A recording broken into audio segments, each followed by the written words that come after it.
शिखा यादव, आप देख रहे हैं एन एक्सप्लेनर। 2023 की भाई दूज की मुबारक बेला में अभी वक्त है। भाई बहन की इस जोड़ी को देखिए, लगेगा कि भाई दूज रोज ही है। 16 मई 2014 को जब राहुल गांधी लोकसभा चुनाव परिणामों के बाद पार्टी की हार स्वीकार कर रहे थे, उनकी मां सोनिया गांधी उनके साथ खड़ी थी। और तब किसी ने भविष्य नहीं देखा था कि मां बेटे की ये जोड़ी आगे सियासी तौर पर चुनौतियों का सामना कैसे करेगी। लेकिन राहुल गांधी ने दिखाया कि बड़े बेटे का फर्ज कैसे निभाया जाता है, पिता की अनुपस्थिति में परिवार को साथ लेकर कैसे चलते हैं, मां का ध्यान कैसे रखा जाता है और कैसे रिश्तों का मोल न समझने वाले विरोधियों को परिवार का मूल्य समझाया जाता है।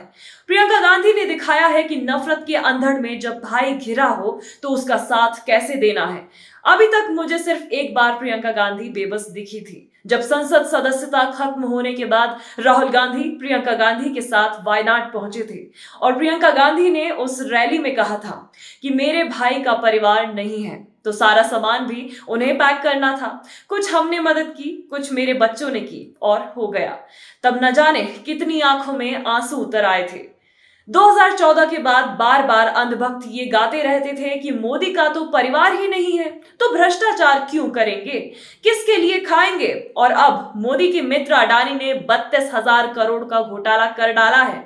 पीएम केयर का हिसाब कौन देगा, इलेक्टोरल बॉन्ड का हिसाब कौन देगा।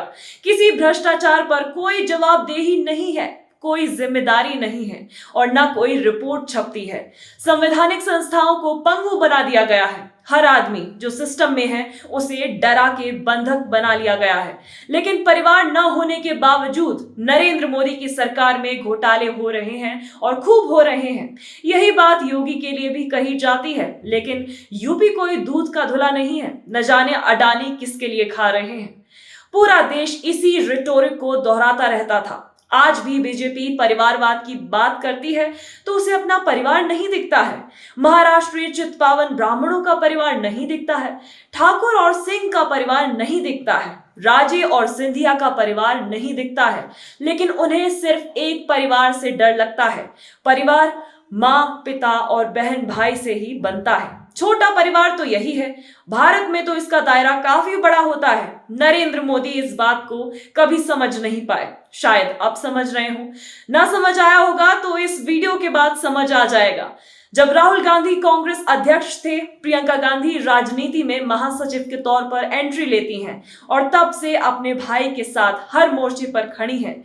सफलता और असफलता के बीच भाई बहन की जोड़ी नफरत की उस आंधी के खिलाफ लड़ रही है जिसने सबसे पहले उनके परिवार पर ही निशाना साधा था। पर नाना को निशाना बनाया, दादी को निशाना बनाया, पिता को निशाना बनाया और अब भाई बहन और मां को। कथित नेशनल हेराल्ड केस में सोनिया गांधी से घंटों पूछताछ हुई तो राहुल गांधी से कई दिन।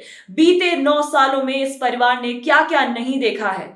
चुनावी हार के लिए कोसा जाना, नफरत, सोनिया गांधी के अस्पताल में रहने के दौरान पार्टी नेताओं का उन्हें चिट्ठी भेजना, G23 की बगावत, नेताओं का पार्टी बदलना, पार्टी के ही नेताओं का परिवार पर सवाल उठाना। लेकिन सोनिया गांधी, राहुल गांधी और प्रियंका गांधी ने एक दूसरे का हाथ कभी नहीं छोड़ा। हर मुश्किल घड़ी में एक दूसरे की ताकत बने रहे। और फिर मौसम बदला। राजनीतिक मॉनसून जून के बजाय सितंबर 2022 में कन्याकुमारी से कश्मीर के लिए चला। भारत जोड़ो यात्रा ने सब कुछ बदल दिया। करोड़ों भारतीयों ने सोनिया गांधी के चेहरे पर वो उत्साह देखा था जब वो अपने बेटे के साथ सड़कों पर चल रही थी। नासाज तबीयत के बावजूद भारत जोड़ो यात्रा में शामिल होने कर्नाटक पहुंची थी। वो अमर तस्वीर आपने देखी ही होगी जब राहुल गांधी सोनिया गांधी के जूतों के फीते कसते हैं। यात्रा में न जाने कितनी बार प्रियंका गांधी अपने भाई के साथ कदम से कदम मिलाकर चली। ये एक परिवार की एकजुटता थी। ये रिश्तों का वो बंधन था जो एक दूसरे की ताकत बनता है और नरेंद्र मोदी को इस ताकत का अंदाजा ही नहीं है। हर व्यक्ति के लिए परिवार एक बहुत बड़ी ताकत होता है। ये बात हर आदमी समझता है। 2014 के बाद भारतीय राजनीति में उन लोगों को महिमा मंडित किया जाने लगा जिन्होंने परिवार को त्याग दिया था, जिन्होंने पारिवारिक जिम्मेदारियों से मुंह चुराया था। लेकिन भारतीय समाज की केंद्रीयता परिवार है। सिंगल रहने वाले लोग अभी भी बहुत कम हैं। 2014 के बाद से नरेंद्र मोदी जिस परिवार को कोसते हुए थकते नहीं थे, आज वो माँ, भाई, बहन का परिवार मोदी की राजनीति के लिए सबसे बड़ा चैलेंज है। मोदी ने राहुल गांधी की सदस्यता छीनी तो हजारों लोगों ने मेरा घर राहुल गांधी का घर कैंपेन चला दिया। ये एक परिवार का करोड़ों परिवारों में तब्दील हो जाना था। जब राहुल गांधी से उनके सरकारी घर के बारे में पूछा गया तो राहुल गांधी ने कहा कि पूरा हिंदुस्तान मेरा घर है। तो परिवार घर में ही रहता है, हर परिवार का एक घर होता है। मैं फिर कह रही हूं कि नरेंद्र मोदी समझ ही नहीं पाए, पूरा हिंदुस्तान जिसका घर हो, उस परिवार से, उस हिंदुस्तान से नरेंद्र मोदी कैसे जीत पाएंगे। भारतीय राजनीति में 2024 की चुनावी लड़ाई कई लेवल पर चल रही है। ये सिर्फ उस लड़ाई का एक पहलू है। ये लड़ाई परिवार को पोषित करने, उसे सम्मान देने और उसके मूल्यों को बहाल करने की है।